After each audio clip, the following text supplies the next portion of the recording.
all in today's English session. So, in the previous session, we have completed the chapter number 9, The Golden Touch. And today, we will study the next chapter, that is chapter number 10, Before the Match. Students, this chapter is included in your pen paper test. ये chapter आपके pen paper test का है. So, now let's continue with this chapter.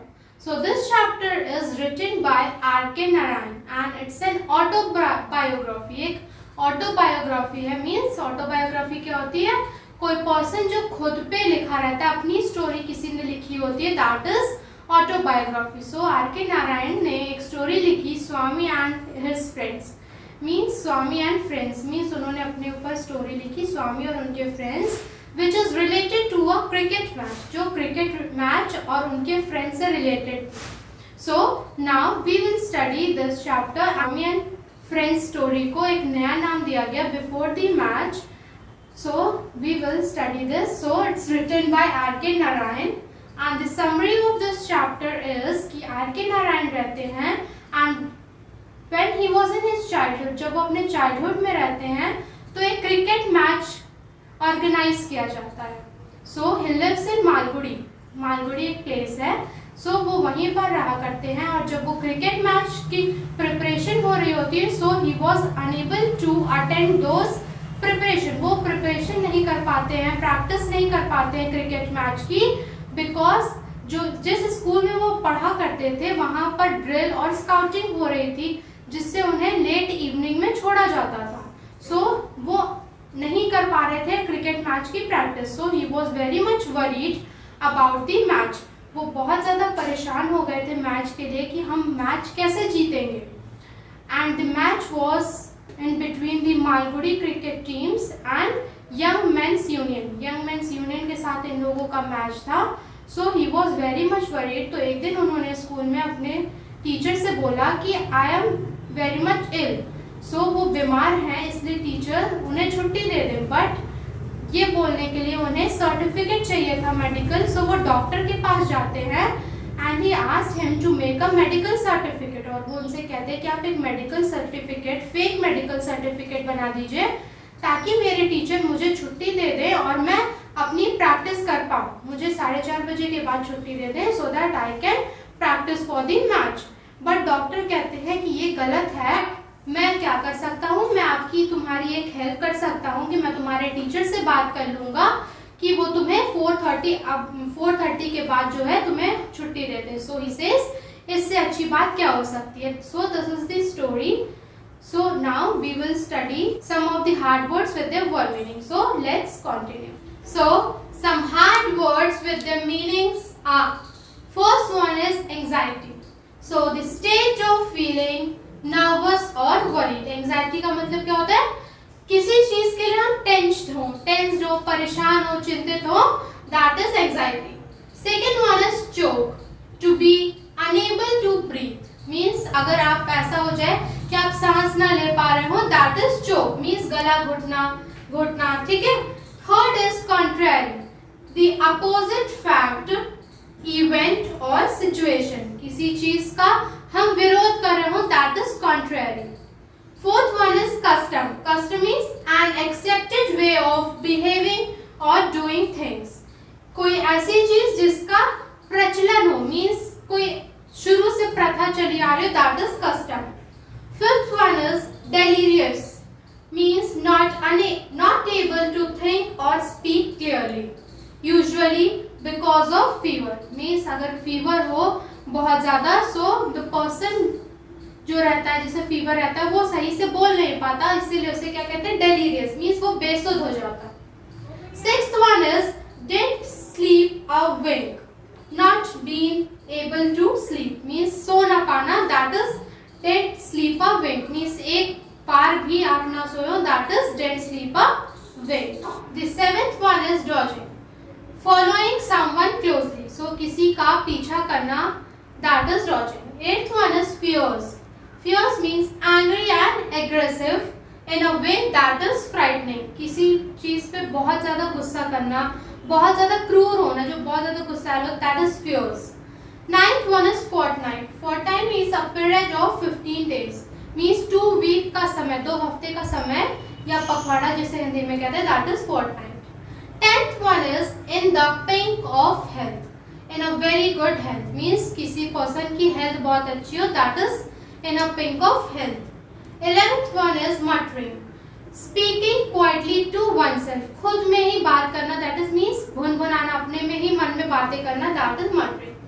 12th one is pleaded, ask for something in a very strong and serious way, किसी person से बहुत serious वे में निवेदन करना, रिक्वेस्ट करना, that is pleaded. 13th one is prosecuted, charge someone, somebody officially with a crime in a court, किसी person पे कोई केस चल रहा हो, दैट इज मुकदमा चलाना, that is prosecuted. Pursued, followed somebody especially in order to catch him or her, किसी person को फॉलो अप करना, मीन्स किसी का पीछा करना, ताकि हम उस पर्सन को, चाहे वो गर्ल और बॉय, उसे हम कैच कर सके, मीन्स पकड़ सके. Next is scouting, activities that the girls और बॉयज टेक पार्ट इन, कोई एक्टिविटी जिसमें लड़के लड़कियां पार्ट लेते हैं, that is scouting. 16th one is TD, that is developing और ग्रोइंग, मीन्स कॉन्टिन्यूअसली किसी चीज में डेवलपमेंट होना, बढ़ना, that is TD. Next is suggest, to put forward an idea, मतलब अपना सुझाव देना, अपना आइडिया देना, that is suggest. Next is stabbed, hit somebody quickly and lightly, किसी को हिट करना बहुत ही तुरंत, फास्टली, अचानक से, that is stabbed. Next is state, student state is English cricketer, ये एक पर्सन का नाम है जो एक इंग्लिश क्रिकेटर थे उस टाइम में. स्वामीनाथन ने जब अपनी स्टोरी लिखी उस समय टेट, वो इंग्लिश क्रिकेटर थे, फॉरेन अब्रॉड के क्रिकेटर, बहुत ही अच्छे, और and he was a very good bowler too. Next one is thrash, to defeat someone easily in a contest, means किसी पर्सन को, किसी ग्रुप को हम किसी चीज में हरा दे रहे हैं, that is thrash. Next is to get rid of, मतलब to free oneself from something that one doesn't want, means अपने आप को किसी ऐसी चीज से पीछे कर लेना, हटा लेना जो हमें नहीं पसंद हो, जिससे हम नहीं चाहते. Next is unimpressive, means ordinary, means जो अनइम्प्रेसिव हो, ऑर्डिनरी हो, that is unimpressive. Now let's continue the story. The match was to be played on Sunday after 2 weeks. जो मैच था वो 2 हफ्ते बाद स्टार्ट होने वाला था, that is on Sunday. Rajam lost all peace of mind, Rajam जो कि स्वामी के फ्रेंड थे न्यू, उनका अब पीस ऑफ माइंड, मीन्स वो उन्हें टेंशन होती जा रही थी, ठीक है, वो नहीं रह पा रहे थे, उन्हें मैच की बहुत ज्यादा टेंशन हो रही थी. He felt confident that his team could thrash the YMU, that is Young Men's Union. राजन ये सोच रहे थे, वो बहुत ज्यादा कॉन्फिडेंट थे कि वो जो टीम थी जिसके कंपटीशन उनको देना था, जिससे कॉम्पिटिट करना था, उनको खेलना था, YMU means young men's union के साथ उन्हें खेलना था, कि वो उन लोगों को बहुत अच्छे से हरा देंगे. He himself could be dependent upon not to let down the team, और वो खुद भी डिपेंडेंट थे कि वो अपनी टीम को हारने नहीं देंगे. Money was steady even if unimpressive, money जो थे वो बहुत ही स्टीडी, इवन इफ अनइम्प्रेसिव, फिर भी वो जबकि वो ऑर्डिनरी थे, नॉर्मल ही थे. He could be depended upon two stop any ball with his head, और वो खुद डिपेंडेंट थे इस चीज पे कि वो अपने सर से ही एक बॉल को रोक सकते हैं अगर जरूरत पड़ी तो. His batting was not bad, और उनकी बैटिंग भी इतनी खराब नहीं थी. There was only one player who caused him the deepest anxiety day and night, और केवल एक ही प्लेयर था जिससे उन्हें टेंशन हो रही थी, नर्वस हो रहे थे वो उस रात. One him rested a great task, a mighty responsibility. On him rested a great task, उनके ऊपर जो है बहुत बड़ा एक टास्क था, और वो बहुत बड़ी रिस्पॉन्सिबिलिटी थी जिससे वो थोड़े टेंस्ड हो रहे थे, नर्वस हो रहे थे. He was the Tate of the team, और वो टीम के टेट थे. टेट क्या है? उस टाइम का जो इंग्लिश क्रिकेटर था, बहुत ही फेमस क्रिकेटर और एक बहुत ही अच्छा बॉलर, उनको उनसे कंपेयर किया जा रहा है कि वो उस टीम के टेट थे. and he must bowl out on the 11 of the other team. और वो उस पूरे 11 मेंबर्स के टीम के 11 मेंबर्स में सबसे बेस्ट थे. But he looked uncertain. फिर भी वो अनसर्टेन दिख रहे थे, मीन्स टेंस दिख रहे थे, बहुत ज्यादा परेशान लग रहे थे. Even with the match only a fortnight off, he did not seem to care for practice. तो उस fortnight में मीन्स उन पूरे 2 हफ्तों में वो बहुत ज्यादा सर्टेन थे किसी चीज मैच को लेके. He did not seem to care for practice means और फिर थोड़ा कभी कभी लग रहा था कि वो प्रैक्टिस की केयर भी नहीं कर रहे, मीन्स उस पर ध्यान नहीं दे रहे हैं. Who do you think this person was?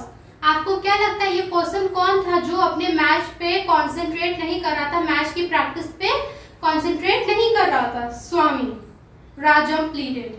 So राजम ने कहा स्वामी, please do try to have at least an hour's practice in the evening. So राजन कहते हैं कि कम से कम तुम 1 घंटा तो निकालो मैच की प्रैक्टिस के लिए. Certainly Rajam, if you can suggest a way. Then स्वामी कहते हैं कि तुम मुझे कोई एक रास्ता सजेस्ट करो, मुझे कुछ बताओ, आइडिया दो ताकि मैं टाइम निकाल सकूं. Why not? Tell your headmaster that. क्यों नहीं, तुम अपने हेडमास्टर को कहो. Oh no, Swaminathan cried. I am grateful to you for your suggestion. मैं आपके सजेशन के लिए, राजन से स्वामी कहते हैं कि मैं तुम्हारे सजेशन के लिए बहुत ज्यादा ग्रेटफुल हूँ, लेकिन मैं ये नहीं कह सकता. But let us not think of that man. मैं उस पर्सन के बारे में सोच भी नहीं सकता. I don't care. What I want is that you should have good practice. मुझे उससे फर्क नहीं पड़ता, मैं बस चाहता क्या हूँ कि तुम अपनी प्रैक्टिस पे ध्यान दो, हमारी प्रैक्टिस अच्छी हो.